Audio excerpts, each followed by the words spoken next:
case as they have different sleep cycles than adults. On this episode of Health Digest, Gloria Milimu looks at sleep training and whether the practice of trying to habituate a child to regular sleep schedule helps them sleep better. Let's take a look.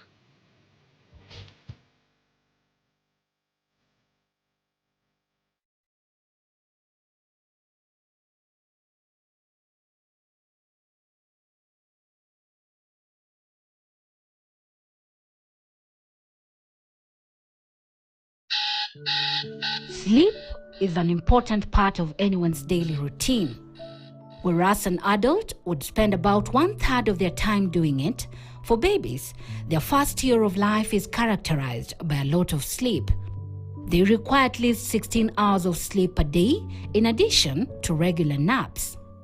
When babies can't sleep well, it can be distressing to both the caregiver and the baby. More often than not, they struggle to sleep through the night. Mwende Kimweli, a pediatric sleep consultant from Kajiado County, says some of these babies would require to be assisted to sleep better through sleep training. When a baby is in the stomach, they sleep when the mother sleeps, and then vice versa. But then when they come into the world, they do exactly what they used to do while they're in the womb.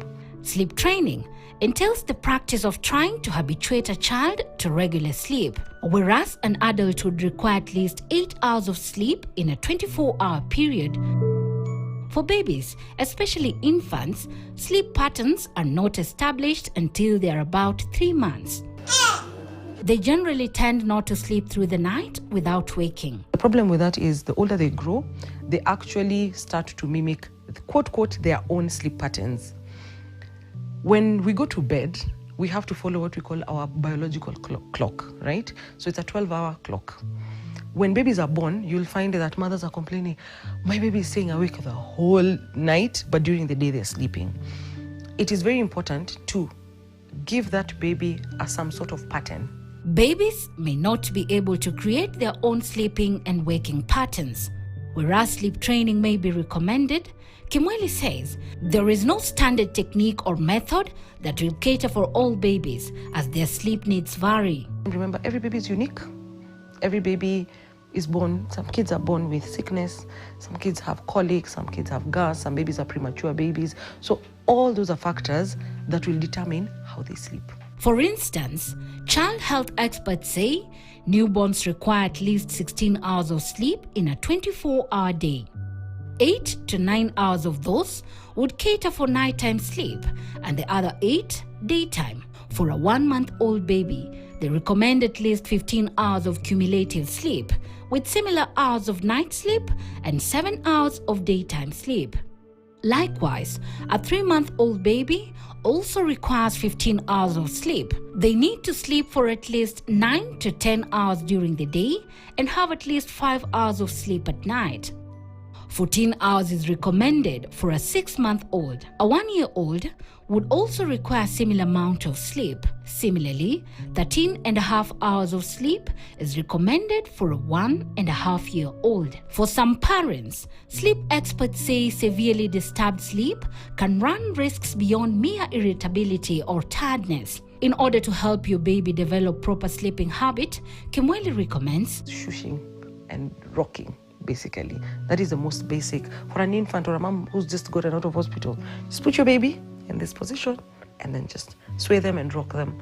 They will fall asleep, but it may not work for everyone. Various factors may also determine how sleep is executed. For instance, if a baby fails to nap, they are likely to become fussy, explains the sleep consultant. Every single thing that happens on matters sleep has a direct effect on another. So this baby didn't nap, they're too tired at bedtime, mother is frustrated because I have not gotten this baby to sleep. So both of them are at a very, very, very bad space, right? So if they focus on getting their naps right, means you have a calmer baby, mommy is calm, bedtime is calm. Other recommended tips for good sleep among this demographic includes the elimination of sugary foods, which tend to make the baby more hyperactive. However, ignoring the baby to cry it out is not advised in this case as a tip for good sleep. You've given a baby sugar, they're hyperactive at bedtime, they're already overtired. It is a recipe for disaster. A well-balanced meal, fantastic. Sleep training remains a controversial topic. Whereas it is often sold with the premise that it helps babies sleep better, other child health experts say that babies who are not sleep trained sleep more or less the same as those trained. Others argue that it's like getting a baby to stop signaling for support when they wake. They say that parents are unlikely to know each time they wake when the baby learns not to signal. Bedtime problems and frequent night wakings are highly prevalent in young children, occurring in approximately 20 to 30% of infants, toddlers, and preschoolers.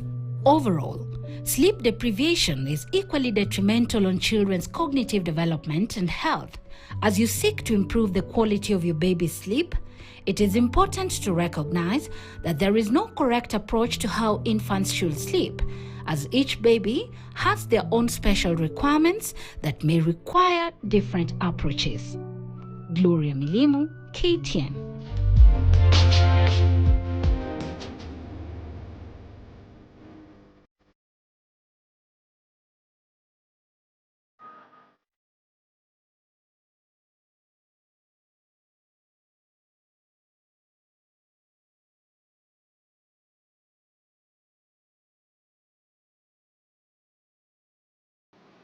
Thank you, Gloria Milimu, with that informative piece on Health Digest. Now let's shift gears. And religious leaders from North Rift have raised concerns over rising cases of banditry, killings, livestock theft, and political incitement along the volatile border of Turkana, West Pokot, and Baringo counties. The leaders who spoke in Kapenguria said the insecurity was a threat to peaceful coexistence and economic endowment. Alvis Kosgei with that story. The leaders met following a series of peace meetings